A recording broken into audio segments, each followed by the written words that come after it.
Guys, this morning I started out fishing a couple of main lake points, fishing a jig with a crawl trailer and fishing a 6-inch worm drop shot. Got one bite so far with the drop shot. I know it's early, but I've made 30 or 40 casts at least this morning with one bite, so I swapped off the main points and I'm fishing a steep bank. This bank is really steep. It's vertical, drops off deep very quickly. I'm about 10 feet off the bank and it is extremely deep. It just drops straight down, so I'm trying to bring that worm off the bank and hopefully get bit on the fall.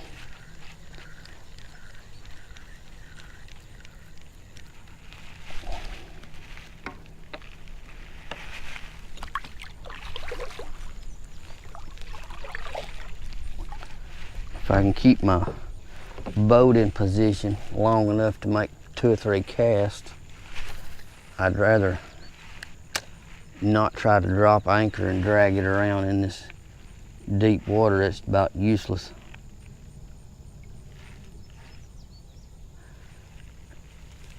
It drops off really steep. I'm not sure if my depth finder's reading right, but it's showing 116 feet where my boat is actually sitting. So I'm putting it right on the bank and working it until it falls off.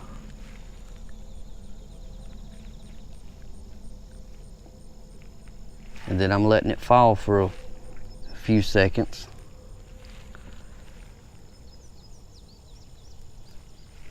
And then I'm reeling it in, putting it back on the bank and continuing that.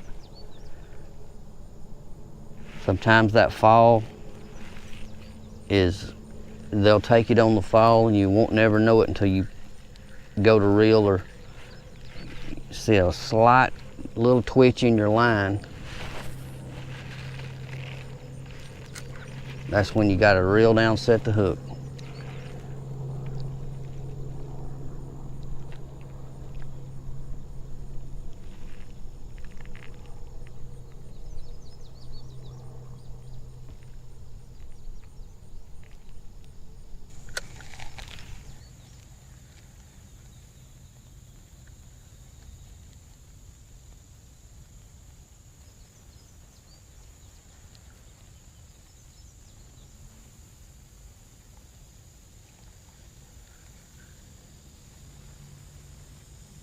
There's a bite.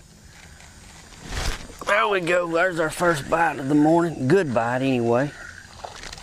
Not a big fish, but he got it on the fall, just like I thought he might on these bluff walls. Come on in here, buddy. Come on in. I will get you freed up.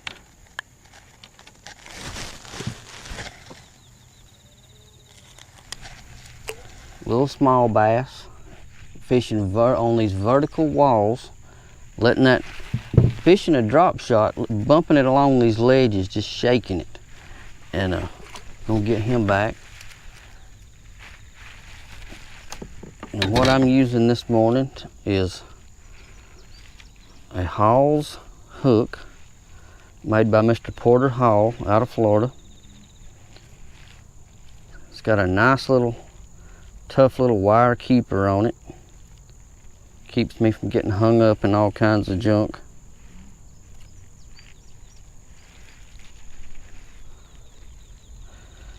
And a 6-inch cream scoundrel. They come right out of Texas. One of the oldest plastic worms, or the oldest plastic worms on the market. And they've been catching fish a long time, and they're gonna catch fish for a lot longer.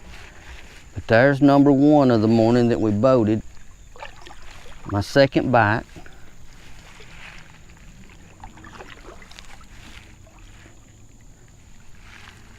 Man, I just barely backed off the bank and it's instantly went from the edge of the water to 121 feet deep. So we are definitely on a vertical wall, and it doesn't take but just a few bumps with the worm and it'll fall off. So what I'm doing is I'm working the edge. Hopefully there's some bass running up and down, and once I come off of that edge, like I said, I'm bumping it a few more times. I'm letting it fall, wiggling it on the way down, and once it gets down 30 or 40 feet and I don't feel anything anymore, I'm just bringing it on back in and making another cast.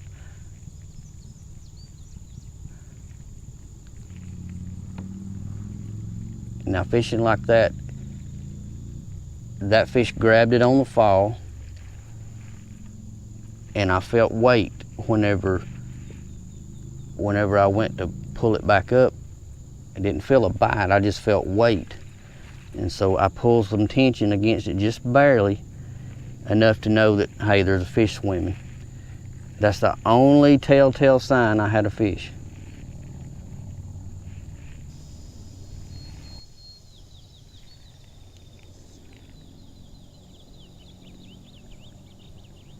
There's a bite. And a miss. And a miss. My goodness.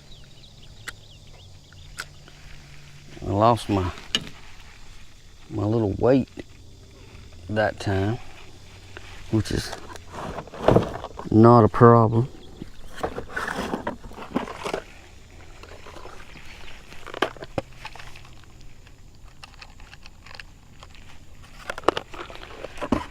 But what we have done, drifted it off of the drift, away from the vertical bluffs. We've drifted out closer to a main point again.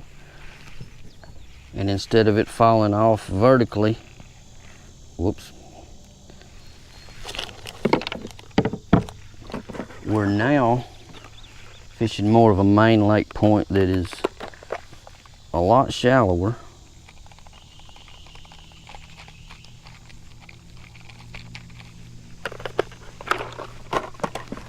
And I have seen some activity up in this brush. There's still a lot of standing brush on this new lake.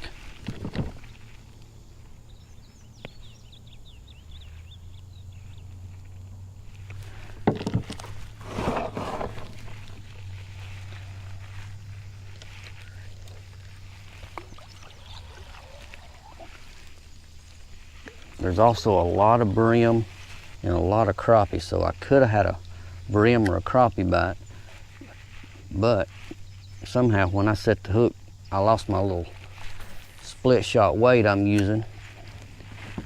I like using the little split shot weights. They're cheap. They work really well drop shotting. If you get one hung in a rock when you set the hook, you're not out very much money. It's not really a big deal. And most of the time you'll lose that little weight at the bottom of the tag end of your line instead of a more expensive hook, which do cost considerable amount. If you go to losing a lot of those hooks nowadays, you almost have to finance them, they're so high. And I like using good hooks, so.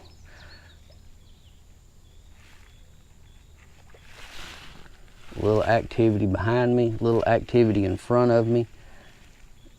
That's where I've got both my bites. I've seen some activity in the area.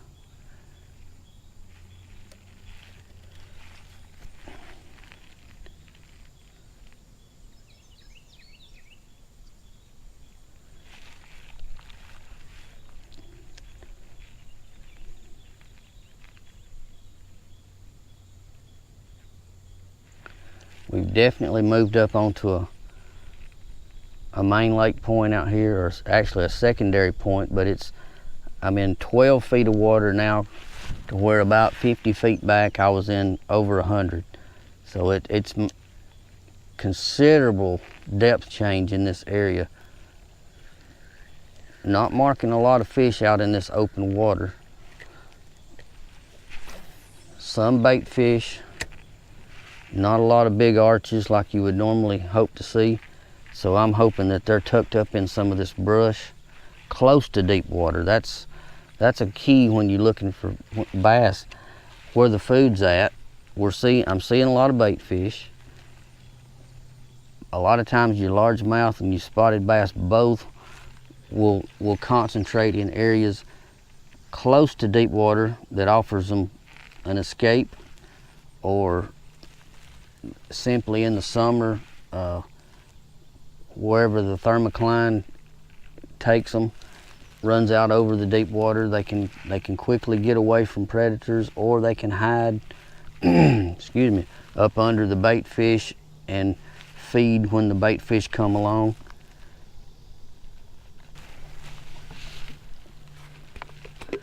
It is really hot out here already. It's probably 8 o'clock.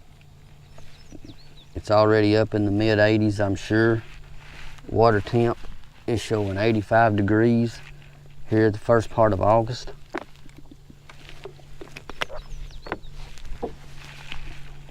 Got a little gentle breeze, just enough to keep me readjusting my kayak ever so often. That's not a great big deal. It's just part of it.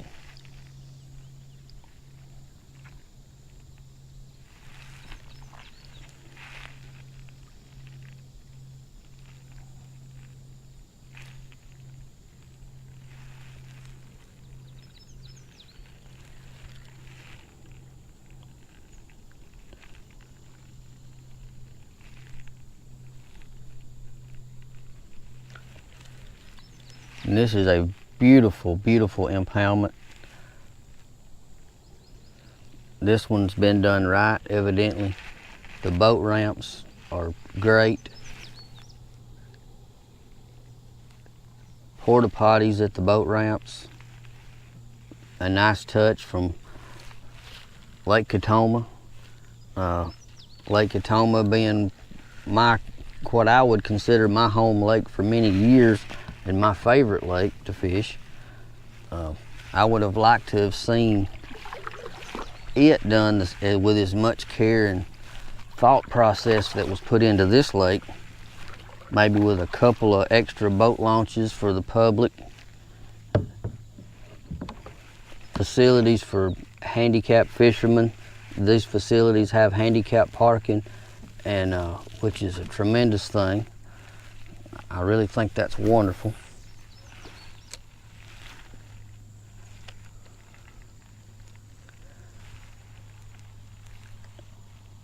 And this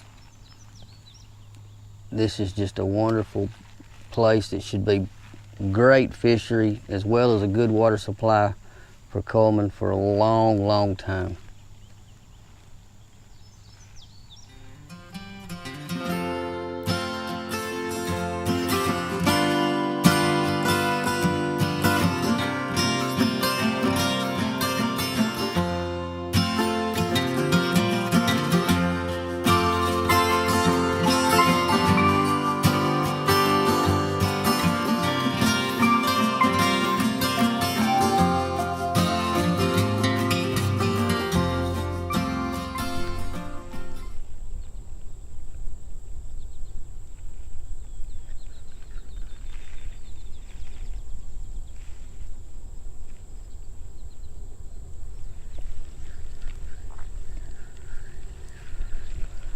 Well guys, since I turned my camera off for a little while, took a water break, ate a pack of crackers and thought things out, I paddled back across the main body of water, back closer to the truck.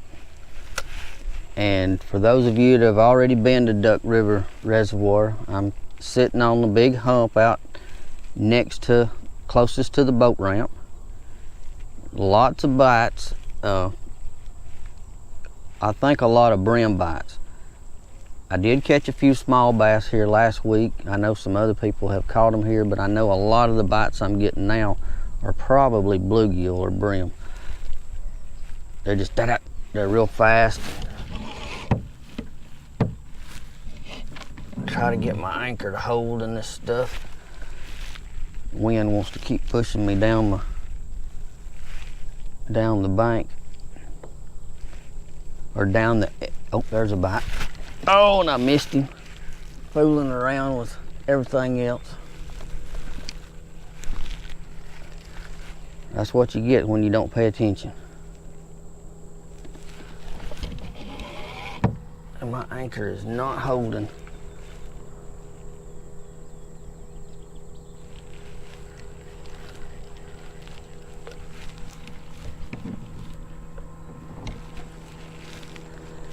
That was definitely a bite. He robbed me of my worm.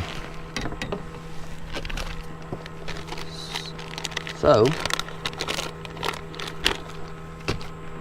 we may be on to a new spot here that might have a fish or two.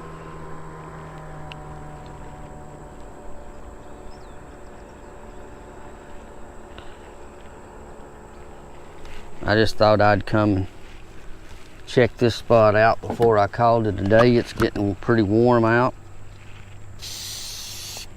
But this is a really good area.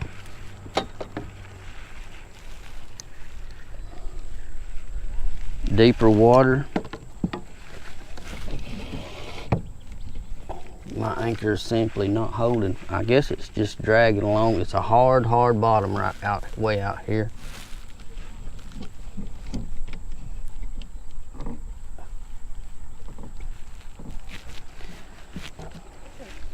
I'm afraid I've done pulled off my fish.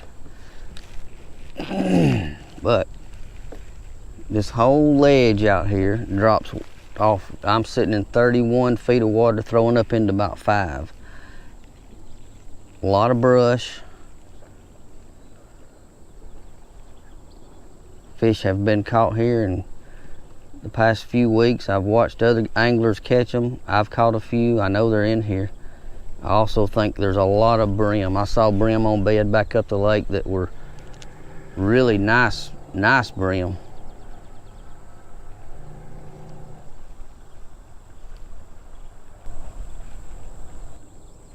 There's a bite. Got him. What we got here? Another little largemouth, looks like. Ha ha. Hitting that little cream scoundrel on the drop shot. Look at that pretty thing.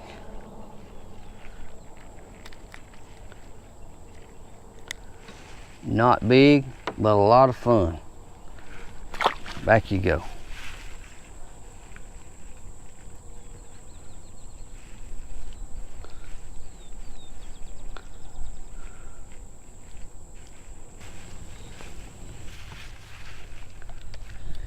There might be another one up in there. Fishing edges of the weeds sticking up. I'm talking about, I'm sitting in 13 feet of water, but I bet 10 feet to my right hand side, it's 30 feet. 10 feet the other way, it's 4 or 5 feet deep. You've got a tremendous depth change. You've got cover, long stretch of cover right here to fish, and lots of bait fish activity running in and out. I know the bluegill are in there. There's little fish, and so the bass are naturally gonna search this out and hide and wait on prey to come by. It's just a natural. This will be a community hole from now on, but it's just a natural stopping point for a bass. It's like a bass highway going. They can run out to deep water, they can come back into shallow water and follow this contour up, and it's got so much cover that they feel safe. Areas like this are just tremendous to hold fish, and oftentimes you can catch a few fish out. Other fish will move in. They're so good. They'll just replenish themselves. which we don't have to worry about in this lake right now. We're strictly catch and release on the bass till the bass gets up to where it's deemed okay to keep a few, and then they'll re-regulate and change the rules. But for now, it is a catch and release only reservoir, which is a lot of fun, especially if you're a kayak fisherman. You pretty much catch and release most of the time anyway. And as you can see, there's not many boats here. There's been a total of about 4 or 5 boats on the lake this morning since I've been here, including my kayak.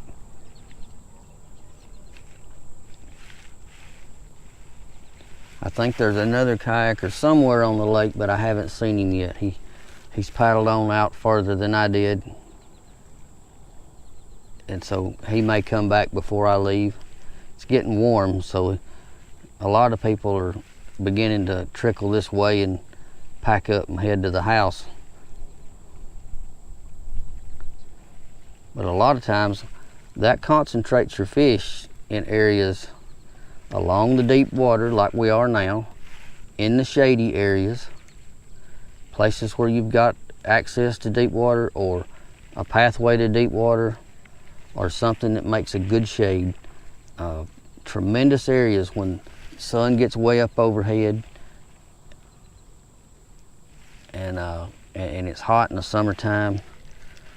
And then the fall coming up in another month or two, they'll be scattered and you may catch a bass anywhere on this lake, from wide open water chasing schools of shad to along the bank running bait fishing brim. At any time, day or night, you're liable to catch them, and it'll really be fun when fall hits.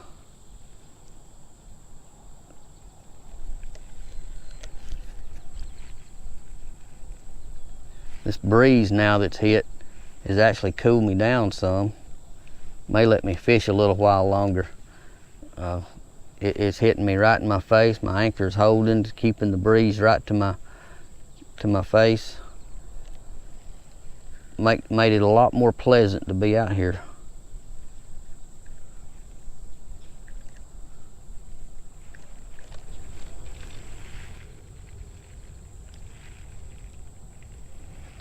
Frayed up my little line that time, so I'll have to retie.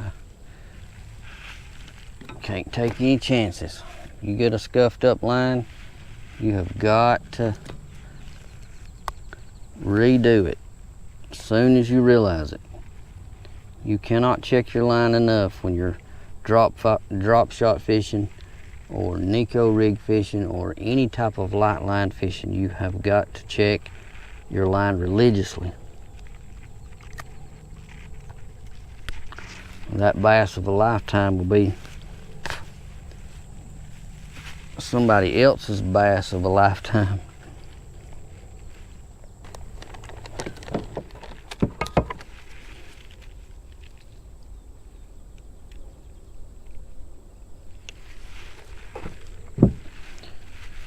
I'm going to show you my rig today.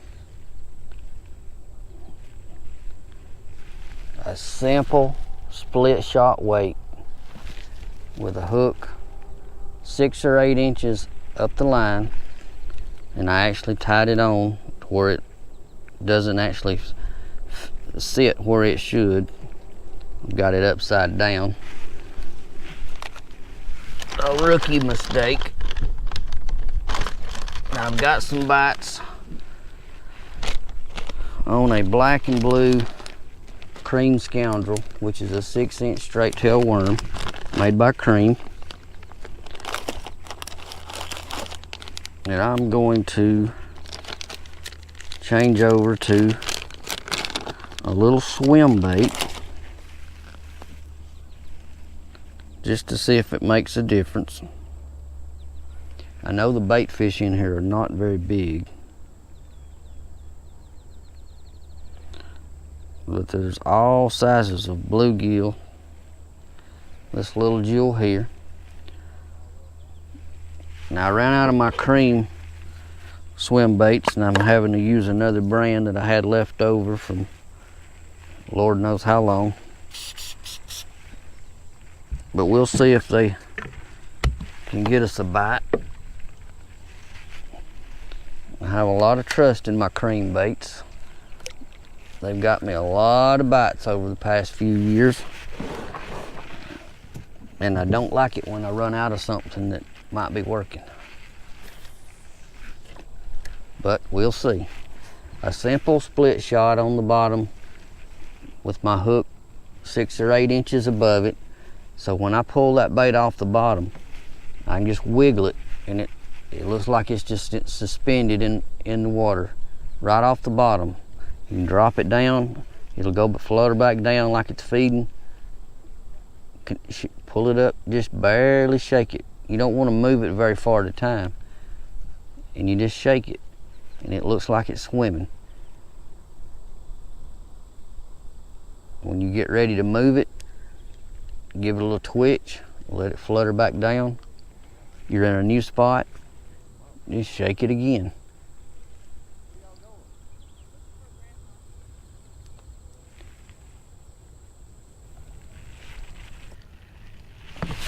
There's one.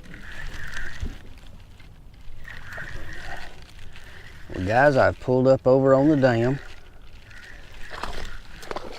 and hooked my biggest fish of the day. Oh no, it came off. Oh my goodness. That was about a 3-pounder. Already had 2 bites since I've been here. Had to recharge my battery. That was a very, very nice fish. Same place as I just got a bite before. Could be a school schooled up off of a point that runs out right here.